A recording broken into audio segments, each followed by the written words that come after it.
중요한 건 그거 같아요. 이제 국제 정세야 뭐 언제나 종교가 사실 시오니즘 그 얘기도 하지만 명분이 되었잖아요. 뭐 십자군 전쟁도 마찬가지고 생각하고요. 그러니까 여러 가지 해석은 다 있겠지만 결국에 경제적인 부분이 제일 크지 않을까 하는 생각이 저는 개인적으로 들어요. 그러니까 뭐 그걸 가지고 우리가 막 여기서 갑론을박하는 것이 크게 뭐 이렇게 영향은 없는 것 같고 일단 우리가 봐야 될 거는 그러면 이제 우리는 어떻게 볼 건가 이거를 특별히 제 견해는 이러한 국제 정세, 이스라엘이 뭐 예루살렘을 뭐 탈환을 하고 뭐 아니면 또 뭐 이제 거기에 대한 정당성을 주장하고 이제 이런 모든 것들이 어, 교회 안에서 종교와 결부시켜서 이제 우리의 구원이나 종말과 결부시켜서 보려고 하는 그런 것들이 어, 과연 정당한 건가, 문제가 있는 건 아닌가, 그리고 문제가 있다면 왜 문제가 있는가? 조금 간추리면 세대주의 종말론이 왜 문제인가? 세대주의 종말론자들은 이스라엘과 연관된 사건이 나올 때마다 왜 자꾸 연관을 시키는가? 이제 이런 것들을 좀 나눠야 되겠죠. 네. 역사적 전천년설, 세대주의적 전천년설, 후천년설, 무천년설 정리 한번 싹 해주세요. 첫 번째는 그 예수님 재림 후에 이제 천년왕국이 있는, 그래서 새하늘과 새 땅 전에 이제 있다 그래 전천년설. 그리고 세대주의적인 것은 예수님이 이제 재림을 두 번 하시는, 그리고 그 사이에 이제 7년 대환란이 있는 것이 세대주의적인 전천년설이고, 후천년설은 예수님 재림 전에 천년왕국이 있은 후에 새하늘과 새 땅이 있는. 그래서 전과 후를 이제 이해하는 게 되게 좀 어렵긴 해요. 근데 이제 그 예수님 재림 전에 천년왕국이 후천년설이고, 예수님 재림 후에 천년왕국이 이제 전천년설이에요. 그래서 이제 이 부분을 전과 후를 좀 이제 좀 그 약간 이해하는 게 어려울 수도 있지만 이제 그렇게 됩니다. 무천년설은 교회 시대를 이제 천년왕국으로 보고 특별한 어떤 천년왕국의 기간을 따로 놓지 않고 예수님 재림하시면 새하늘과 새 땅으로 바로 이어진다. 이게 이제 무천년설인데요. 아까도 이제 뭐 우리 교단 얘기를 했는데, 그 우리가 성경적으로는 두 개의 천년왕국을 지지를 하죠. 그것은 뭐냐면 전천년설, 역사적인 전천년설하고 그리고 무천년설을 지지를 합니다. 그래서 그 둘을 주장을 한다고 해도 누가 이렇게 "이단이다."라고 얘기는 하지 않고요. 이제 후천년설 같은 경우는 역사적으로 우리가 이제 점점 좋아져야 되는데, 역사가 더 이게 진행되면서 예수님 재림하실 때 거의 유토피아가 돼야 되는데 우리가 아는 것처럼 지구는 점점 파괴되고 있고, 그래서 후천년설은 "그건 말이 안 된다." 해서 거의 지지받지 못하고, 세대주의적인 전천년설은 이제 이단으로 우리가 이제 그렇게 얘기를 하는 거죠. 네. 그 한번 뭐 저희 안에서도 여쭤보고 싶은데 뭐 천년왕국 얘기를 오늘 많이 하면 너무 길어지니까 간단하게 그 혹시 후천년설을 지지하시는 분 계세요? 예. 뭐 없으실 것 같고 그 세대주의적 전천년설 지지하시는 분은 또 없죠. 예. 그 어떠세요? 무천년설이세요? 아니면 역사적 전천년설이세요? 요 두 가지는 그래도 저희 결이 비슷하게 가니까 그래도. 저는 이제 예전에는 음. 역사적 전천년이었다가 음. 무천년으로 확실히 넘어왔죠. 음. 확실히 혹시 뭐 그렇게 넘어왔는데 되신 계기가 있으실까요? 이게 이제 요한계시록 주회적으로 따지면 결국 20장 그쵸. 1절에서 끝부분부 6절 예. 주회인데, 예. 이거는 이제 논쟁이 있고, 그러니까 천년왕국을 지지하는 사람들 입장에서 어쨌든 간에 음. 요한계시록에 명시적으로 나오기 때문에 음. 이제 그걸 아예 배제할 수는 없고, 근데 제가 볼 때는 계시록 그 구절 주회가 본질이 아니고 저는 하나님 나라 때문에 그래요. 음. 종말론적 하나님 나라 때문에 그리스도의 십자가 죽음과 부활이 일으킨 역사, 그 위대함을 어디까지 볼 거냐라는 게 제가 볼 때는 이제 키포인트라서, 그게 이제 바울셔신도 그렇고 신약 성경 전체를 지배하고 있다. 제가 볼 음. 때는 그게 그렇죠. 천년왕국론자들이 말하는 것처럼 그리스도께서 왕노릇 하신다는 그리스도의 천상 통치가 그렇게 지금 벌어지고 있는 이 교회의 역사의 위대함을 얘기를 해야 되기 때문에 음, 그래서 이제 역사적 전천년주의 예전에 얘기할 때 이렇게 제가 공부를 할 때도 그렇고 그때 보면 생각보다 예수님이 재림해서 천년왕국 세우기 전까지 교회가 하는 일이 없어요. 음, 교회가 굉장히 수동적이야. 그 구조 안에서는. 그러니까 음, 그냥 교회는 이 지상 예수님이 재림해서 천년왕국을 세워서 왕노릇 하시기 전까지 그 뭐 서신서나 이런 데서 그리스도께서 지금 만왕의 왕으로 있다고는 말하나 교회가 너무 수동적으로 소극적으로 그냥 그 노아 방주와 같은 역할만 하고 있는 거. 음. 근데 이제 종말론적 하나님 나라로 가고 무천년주의로 들어가면서 저는 생각이 좀 바뀌었죠. 아, 교회가 가지고 있는. 근데 이제 그것도 또 무천년주의 비판하는 사람들은 그런데 실제 역사는 그렇지 않잖아. 이제 그러면서 그 사이에서도 이제 그리스도가 재림하기 전에 교회의 역사가 비극적이냐 뭐 이래가 또 논쟁이 있긴 한데 어쨌든 저는 그렇게 예, 넘어갔어요. 뭐 그렇죠. 아까 참고로 아까 보여드린 그림은 저 부흥각의 역사에서 나온 만화 종말론 거기에 있는 거예요. 혹시 근데 이제 그 결국 음, 음, 이게 이제 그 충돌이잖아요. 음, 골로새서 2장 15절이나 이런 데 보면 이제 나오는 결정적인 구절.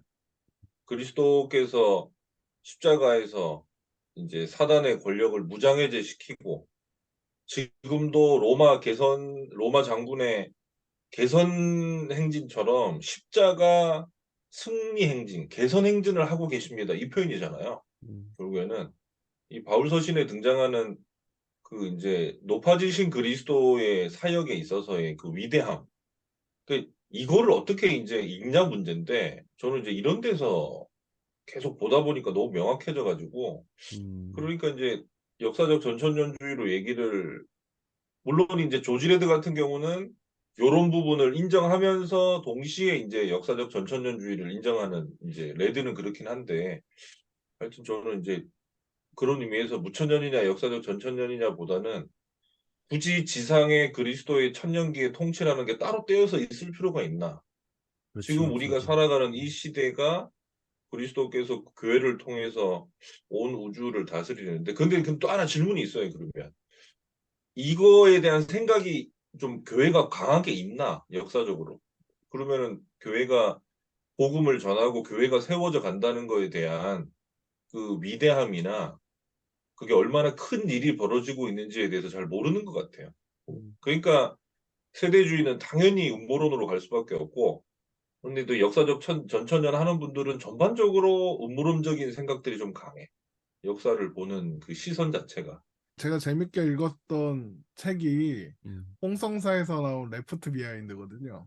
음, 그게 이제 정확하게 세대주의 전천년설을 기반으로 해서 쓴 이제 그 소설이죠. 그게 이제 그래서 되게 흥미롭게 읽었어요. 처음에는 그런 그냥 게 있구나. 그 영화로도 나오지 않았나요? 그러니까 영화로도 있는데 그러니까 옛날에 나온 소설 중에 휴거라는 소설도 있어요. 네. 그거는 이제 비슷한 결인데 이제 그 레프트 비하인드는 좀 더 많은 상상력이 가미돼서 그게 요한계시록을 미드로 나왔나 그랬을걸요? 아니요 영화. 영화로 나왔어요. 아, 영화. 예, 예. 미드로 그 후에 다시 났는지 모르겠는데 근데 이제 그 소설 자체가 이제 정확하게 그 요한계시록을 문자대로 해석해서 그래서 뭐 이제 두중인도 나오고 뭐 두중인이 그 이렇게 막 불의 혀로 갈라지고 이런 걸 다 실제 사건으로 해갖고 이제 그래서 니콜라스 그걸 케이지가 나온 영화입니다. 아 그래요? 네. 그래서 그러면서 이제 뭐 세계 정부를 어디 뭐 저쪽 그 중동 어디에선가 누군가 음, 나타나서 음, 이제 음. 적그리스도가 뭐 해서 세계 정부를 꾸리고 뭐 이제 그래서 그 우연일지 모르겠는데 그 책이 이제 홍상사에서 나오고 얼마 후에 마지막 신호 마지막 뭐 데이비드 차. 성도 어 예. 그 차 선생이 책을 쓰기 시작하더라고요. 그래서 이거 참고했나 막 싶기도 하고 뭐 같은 거겠죠, 뭐 다들. 근데 예. 저는 이제 저는 이제 그거를 이제 약간 신학적인 배경이 없을 때 음, 그러니까 종말론에 대한 이해가 없을 때 처음 접했거든요. 레프트 비하인드가. 그러니까 되게 몇 년에 걸쳐서 나왔어요. 번역이 되게 오래 걸려서.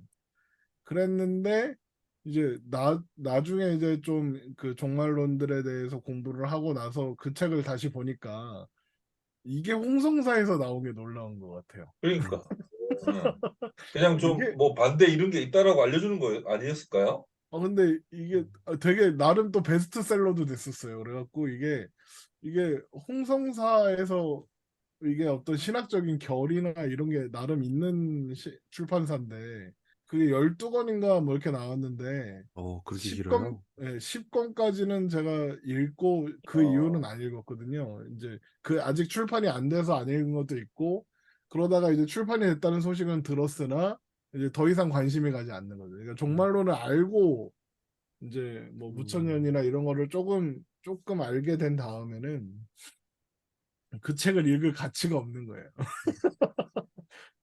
그래서 이게 약간 신학교 1학년, 2학년 때 많이 재밌게 읽었는데 그때 막 음. 친구들한테 추천하고 이랬던 걸 되게 부끄럽더라고요. 우리 뭐 이제 오늘 세대주의 종말론 이게 다루면서 그 저희 어렸을 때 그 666 바코드 그 다 기억나시죠? 음. 그게 이제 업그레이드 돼가지고 베리칩으로 지금 또 베리칩으로 이제 넘어왔죠. 예. 넘어가가지고 그러니까 그런 것들이 사실 이제 성도들의 불안을 되게 좀 자극하면서 세대주의적인 종말론으로 이제 그것이 여전히 성도님들 안에 좀 강하게 있는 것 같아요. 그래서 아, 옛날에 저도 그 7년 아직도 그렇게 대환란, 가르쳐요, 교회들이. 예, 그 7년 대환란에 그 가면 안 되는데, 막 아니, 가면 어, 어떡하냐고. 예, 그래서 강하게 또 회개도 또 시키고 이런 부분들도 사실 있죠. 예. 그러니까 좀 어려운, 그런 부분이 어려운 것 같아요. 그러니까, 그러니까 저는 이제 아까 역사주의적 전천년설 뭐 그 얘기로 잠깐 다시 넘어가면 저는 이제 무천년설로 확정을 지은 게 결국에 요한계시록 해석 문제에 있었거든요. 그러니까 역사주의적 전천년설도 앞에 있는 그 요한계시록 20장 전까지의 내용을 굉장히 상징적으로 이제 의미적으로 풀잖아요. 뭐 내용들을. 근데 굳이 20장 이후에서만 되게 성경으로. 문자적으로 보려고 한단 말이에요. 그러니까 그 일관성이 없다라는 생각이 들어가지고 저는 좀 더 그냥 아예 저는 좀 상징적이라는 의미는 좀 그렇고 어쨌든 구약에 있는 개념들을 인용해서 이제 요한이 본 것들을 묘사하고 있는 거다. 그래서 그 성경 전체적으로 풀어야 되는 부분들이다라고 생각돼서 이제 그렇게 지지했는데 결국에 이제 세대주의 종말론자들도 제가 볼 때는 성경을 보는 시각이 굉장히 중요하지 않을까 싶어요. 성경에 있는 문자들을. 세대주의적 종말론자들이 주로 인용하고 있는 성경 구절들은 되게 모호하거나 상징적으로 풀기에 유리한 그런 본문들을 많이 취하는 경우가 많고, 그리고, 애초에 이제 다니엘서나 요한계시록 같은 또 스가랴서 많이 인용하는데, 그런 묵시문학의 목적 자체도 좀 우리와는 다른 그런 생각을 갖고 있는 것 같고, 이제 반대로 이들은 모든 걸 다 비유풀이하듯이 이제 신천지, 뭐 JMS, 세대주의적 종말론자들, 뭐 다 세대주의적 종말론자들은 자기들이 성경을 그대로 문자주의적으로 본다고 하지만 오히려 더 되게 문자적으로 안 보려고 하는 게 딱 쉬운 예로 두 가지만 들면 제3성전이랑 적그리스도 얘기거든요. 적그리스도 얘기 이번에도 이제 세대주의 종말론자들과 이스라엘이 계속 이스라엘을 세대주의 종말론자들이 얘기하는 이유 중에 하나가 적그리스도에 대한 얘기랑 재상성전 얘기잖아요. 근데 분명히 성경은 예수님께서 자신을 성전이라 가리켰다는 게 나오고 요한일서 같은 데는 적그리스도가 누군지 분명히 명시하고 있는데 예수께서 그리스도이심을 부인하는 자가 적그리스도다라고 얘기하고 있고 그것이 명시되어 있는데도 불구하고 이들은 굉장히 비유적으로만 풀려고 하는 시도들이 많아서 이제 굉장히 위험하다라는 생각이 좀 들고 저도 이제 한때 그 데이비드 차 얘기를 누가 소개시켜줘가지고 그 강의를 되게 많이 들었어요. 근데 듣고 난 다음에 들을 때 계속 어떤 마음을 들었냐면 그래서 이제 내가 뭘 해야 되지? 내가 뭘 해야 되지? 이 얘기 생각을 계속하면서 들었는데 결론이 뭐냐? 그러니까 깨어 있어야 됩니다, 여러분. 이거였어요. 뭐 거기에 뭐 록펠러 그 재단 빌딩도 나오고 뭐 뭐죠? 그 아이스티 마시는 그 립턴 뭐 얘기도 나오고 뭐 무슨 뭐 막 얘기 나오다가 그러면 난 뭐 세상을 떠나 살아야 되나? 뭐 이러고 깨어 있어야 됩니다. 이러고 끝이더라고요. 그러니까 세대주의적 종말론자들은 계속해서 공포 분위기를 조성하고 그래서 교회에 매이게 만들려고만 하지 그걸로 뭐 어떤 우리가 성도가의 삶이나 이제 이런 부분에 대해서 사실 아무런 어떤 제안들이나 뭐 적용점들을 해주지 못하고 있는데도 불구하고 그냥 신기한 호기심만 자극하고 그러니까 모르네요, 정신 차리고 내 말 잘 네. 들어라. 아니, 결론은 음모론인 것 같아요. 예, 음모론만 계속 얘기하고 아무것도 없어요. 그러니까 신앙과 삶에 있어서 아무런 도움이 되지 않는데 사람들은 또 음모론에 끌리니까. 그래서 그러니까 이제 이게 결국은 음, 신앙 성숙을 그런 그렇죠. 식으로 마치 겁을 줘서 음, 순교자처럼 살아야 된다라는 어떤 식의 영웅 심리를 조장하는 것 같아요. 계속 음, 그런 식으로. 그러니까 우리 깨어있는 우리가 뭔가 이 말세의 시대에 해야 영웅적으로 된다. 살아가는 것. 그리고 이제 결국 뭐가 없냐? 공존 상태를 살잖아요. 음, 이미와 아직이라는 공존 상태라는 게 이제 자유주의자들이 말하는 것처럼 이미와 아직이라는 이런 시간적인 개념보다는 결국 이제 하늘과 땅이 입맞추는 시대를 우리가 사는 건데 종말 윤리. 지금 우리가 하나님의 나라를 살아간다라고 하는 신자들의 삶의 적극성이 나와야 되는데 솔직히 가르칠 줄 모르는 것 같아요. 교회에서. 대부분 어떻게 살아야 됩니까? 그러면은 뭐 예배 착하게 열심히 살아야 나오고 됩니다. 뭐 이런 거 말고는 없잖아. 그리고 하나님 사랑하라 그러고 뭐 눈물 흘리고 막 설교하면서 그러고 음, 뭐 말만 하면 그냥 밑도 끝도 없이 뭐 그러니까 그런 류만 가르치지 뭐야 크리스찬이 살아가는 음, 하나님 나라의 삶이 뭐야라고 말하면 뭐가 딱 나와야 돼요. 그러니까 니네들 다 타락했어. 그리고 막 뭐 세상이랑 섞이지 마 이러면서 이제 겁을 주고 막 음모론을 조장하고 이제 실제로 또 역사가 돌아갈 때 그런 것들만 외신에 나오잖아요. 그러니까 나오고 이렇게 한국교회 성도들이 기본적으로 신구약을 해석하는 수준이 이렇게 떨어지나? 전부 알레고리. 한편에서는 알레고리 해석하고 있고 선지서나 이런 데 들어가면 또 반대로 뭐냐 연도 계산하는 거 있잖아요. 다니엘에 나오는 한때 두때 봤때 70에 이런 거 풀면 근데 이거는 진짜 어떻게 보면은 다 진짜 한번 날려줘야 돼. 이 연도 계산은 전형적인 옛날에 그 뉴턴 이후로 나오는 그 시대, 17, 18세기의 기계주의 세계관의 시대에서 그때 뉴턴이 여러분 아시죠? 이거 뉴턴이 유명한 묵시록자잖아요. 그래서 뉴턴이 다니엘서 요한계시록 엮어가지고 지구 종말 예측하고 막 이래요. 뉴턴이. 그래갖고 뉴턴의 수학적 문헌들이 맹구. 막 있어. 뭐 아, 그거 웃겨. 가져다가 수학적으로 집했다 이런 사람도 있어요. 예, 그러니까 그래가지고 그게 지금도 그게 영국으로 넘어가면서 이제 이게 세대주의로 넘어서 나름 자기들 딴에는 이제 17, 18세기 기계주의 세계관에서 다 정교한 거 아니에요. 음. 근데 결국은 선지서 해석인 것 같아요. 요한계시록 문제보다는 선지서나 이런 거를 얼마나 교회가 잘 풀어주고 있냐. 근데 대부분 어쩔 수가 없나 봐. 선지서나 이런 특히 소선지서에 나오는 그런 해석들을 보면 유대 중간사하고 엮어가지고 네. 연도 계산을 막 해. 그리고 이게 또 보니까 유대주의 안에서 이제 초대교회도 그렇지만 요즘에 유대인의 역사 같은 것들이 많이 이제 부각이 또 되니까 또 연결이 되고 음. 이게 좀 교회에서 할 일이 많아요. 성경을 바라보는 눈도 좀 키워야 그러니까 되고. 세대주의도 제가 뭐 엄청 전문가는 아니라서 근데 이제 나름 이제 교회에서 종말론 공부를 좀 하면서 정리해 놓은 거가 좀 있었는데 세대주의도 발전 단계가 있어요. 그래서 이제 1단계가 고전적 세대주의고 이게 이제 1833년도에 인제 존 발전 넬슨 엄청 했겠죠. 다비라는 사람 자기들 땐. 예 그래서 인제 인제 세대가 구분되기 본격적으로 세대 구분에 대한 용어들이 사용되기 시작하고 그러면서 인제 하는데 저희들이 보통 얘기하는 세대주의는 이제 고전적 세대주의고 한국 사회 선교 초기에 인제 미국 통해서 넘어온 것도 인제 고전적인 세대주의고 인제 이게 2단계가 1950년대 인제 달라스 신학교에서부터 인제 예. 수정된 세대주의라고 해 가지고 인제 이때부터가 굉장히 종말론이랑 엮여 가지고 어 근데 이때가 가만 보면 이스라엘 그 재건된 이후니까요. 또 거기에 엄청난 침례교가 예 빵빵하죠, 진짜. 의미 부여가 세대주의. 엄청나게 많이 됐을 것 같고 여기에 중요한 인물 중에 하나가 존 맥아더 목사예요. 존 맥아더 목사님이 뭐 넘어왔잖아요. 무천년으로 거의. 안 넘어왔나 근데 아직도? 뭐 요즘은 잘 모르는데 세대주의적 종말론자들 특별히 이제 우리나라에서도 그렇고 이제 그 세대주의적 종말론이 그 성경적이다. 뭐 어떤 당위성을 얘기할 때 존 맥어더 목사님이 이런 얘기를 했다. 이 얘기를 많이 갖고 와요.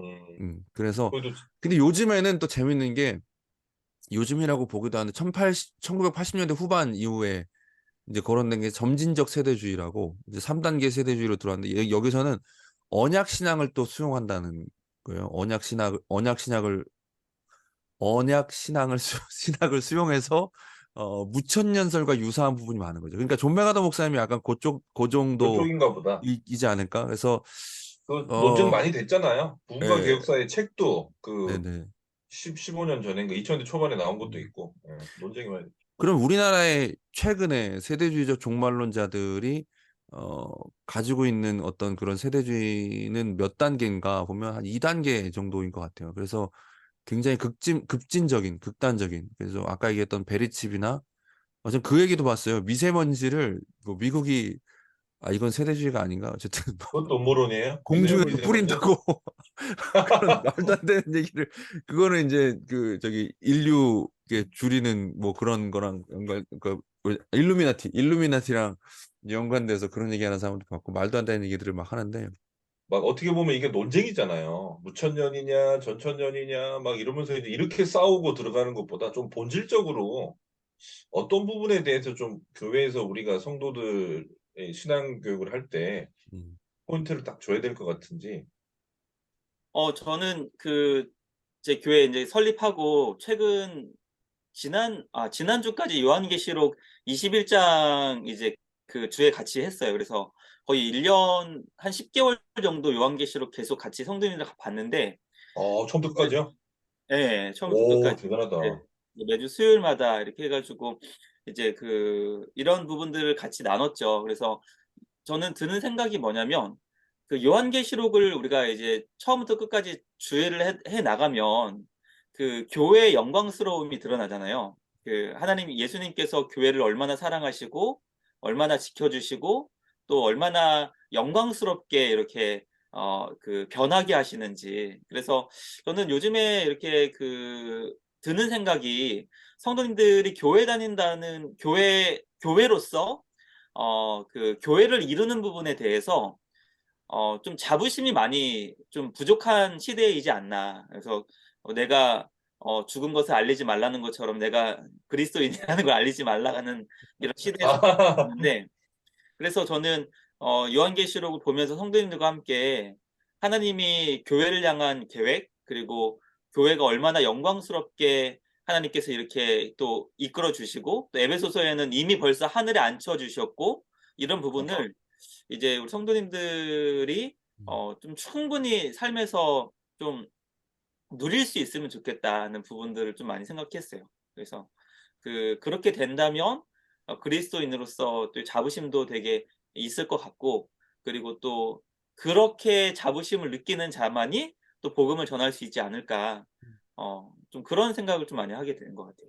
뭐 한때 막 하도 이단이 많으니까 요한계시록 설교만 하면은 2단 10위에 오르는 그런 시절도 있었잖아요.